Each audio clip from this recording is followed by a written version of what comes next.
Introducing to you, this is like Saturday Night Jam, don't stand around. Introducing to you, Ocean Band with the champion sound, big time sound, we get some one champion sound. Boom shot. Get ready! Get ready! Get ready! Get ready, 'cause here we go!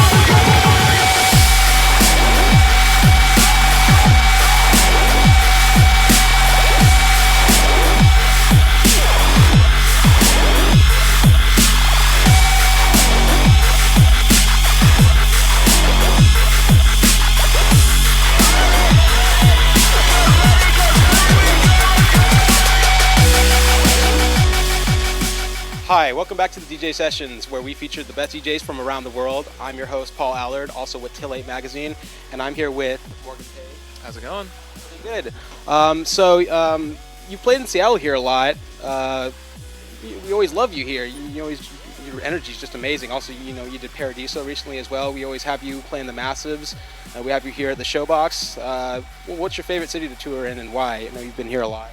Well, I think, no bias, but definitely Seattle has been a huge favorite. To have the radio stations like C89 supporting me, playing the tracks. It's one of those really crucial cities. The West Coast is one of my biggest markets to play, and Seattle, just the crowd is always up for it. They always know my catalog, my music, so that's really important.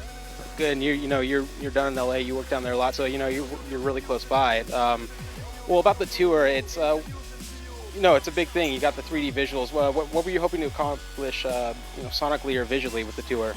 I think, with the visuals on this tour, 3D, I just wanted to do something different. I was tired of seeing the same old, stand up and be a brat and spray champagne and yell at people on the mic. I can still do that too with this show, but we can't champagne on the 3D walls because I get in trouble.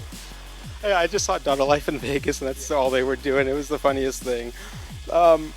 Well, I know you guys you took this idea from Michael Jackson was going to go and tour around with this technology before he up and died, respect to him. So how did you guys decide to pick this up? Was that your idea or someone else's, or how did this come to be? We were looking around, we were talking to a lot of people about new technology and what hadn't really been done, and nobody had done anything with 3D LED.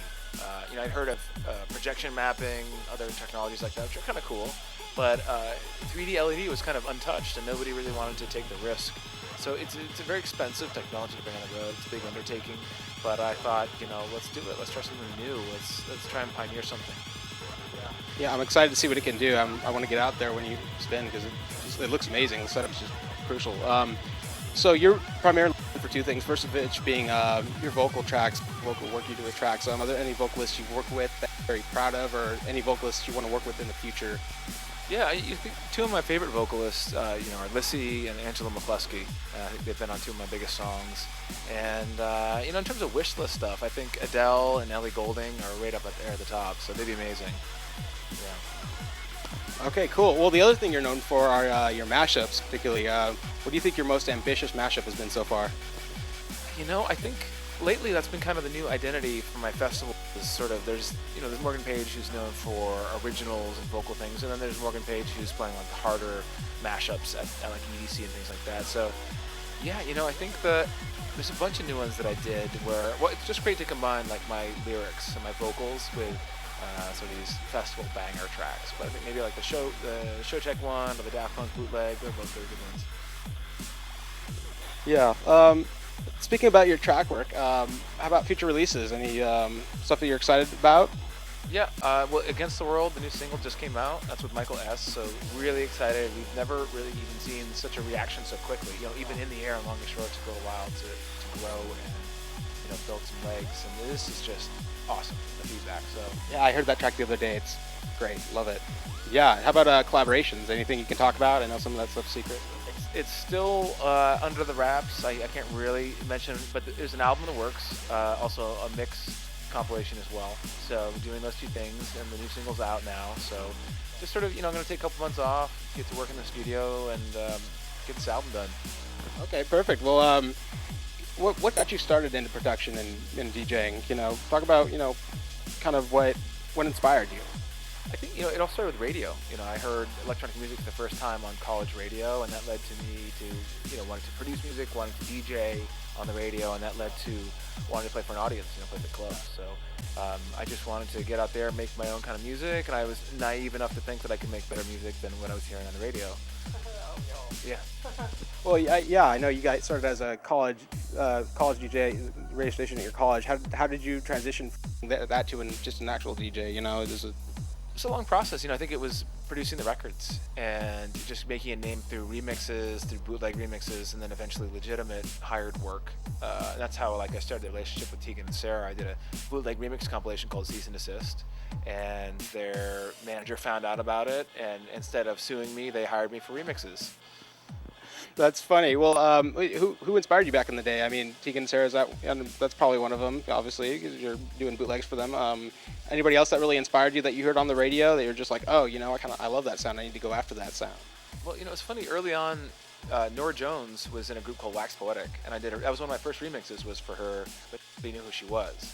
And she was doing even electronic tinged kind of records back then.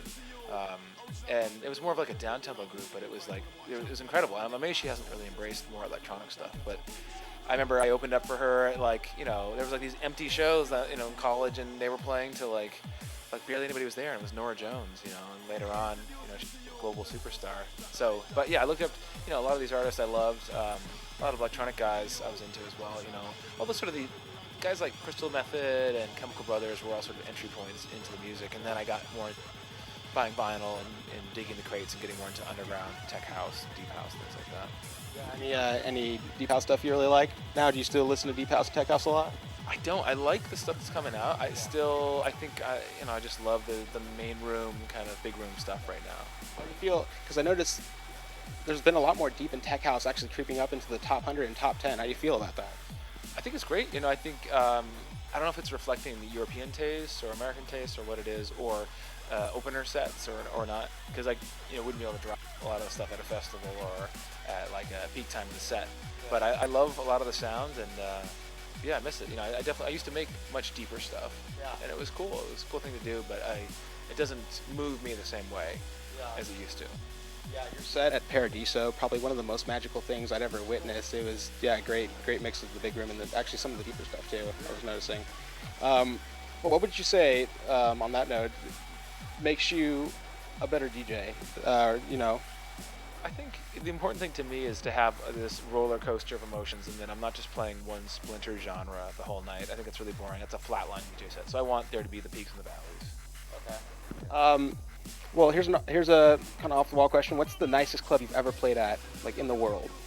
Well, I wouldn't call it a club, but I think Red Rocks, either the Gorge or Red Rocks, these outdoor venues are absolutely the top of the list. Yeah, those are the ones I hear a lot. Okay, well, is there anything more you'd like to talk about? Well, there's a couple things coming up. I'm writing a book for producers, for sort of budding producers and also advanced users. So it's going to be called MP Quick Tips, Morgan Page Quick Tips. And people can find out stuff at twitter.com/MP Quick Tips. So it's going to be my first book. Really excited about that. The mix compilation's coming out, got the album, and people can subscribe to my radio show, get 1 hour mix for free every week. So just search for Morgan Page on iTunes, and it's also on SiriusXM. Okay, perfect. And where can people go online to find out more about you? Yeah, there's more at just morgan-page.com, and there's also an app in the App Store, so you can check that out. Okay, perfect. Thank you very much for coming on the show.